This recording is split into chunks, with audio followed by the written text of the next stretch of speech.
الرحمن الرحیم، جس طرح آپ سب کی نالج میں ہے کہ 22 اگست کو ایک افسوسناک انسیڈنٹ ہوا تھا جس میں ایک سویلین کی ڈیتھ ہو گئی تھی جس کا نام سید عاصم شاہ تھا، اور 2 ہمارے پولیس کے جوان زخمی ہوئی تھی گولی لگنے سے.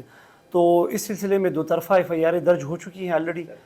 پولیس کا بھی موقف آن ریکارڈ ہے کہ پولیس جب موقع پہ گئی ہے، ایک جرگہ چل رہا تھا جس میں پولیس کو 15 کی کال اور DSP کو کال گئی ہے، پھر بذریعہ وائرلیس SHO کو کال گئی ہے.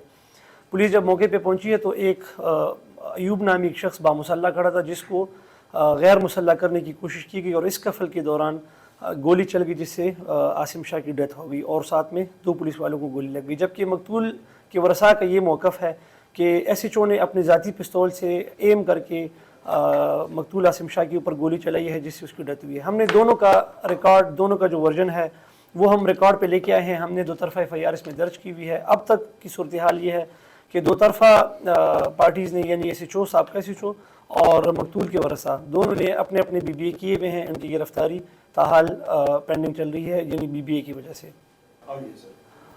جی بالکل، ہمارے ساتھ پوسٹ مارٹم ریکارڈ آیا ہوا ہے، ہمارے کیس فائل کے اوپر موجود ہے، جس میں 1 گولی لگنے کا رپورٹ آیا ہوا ہے ڈاکٹر کی طرف سے.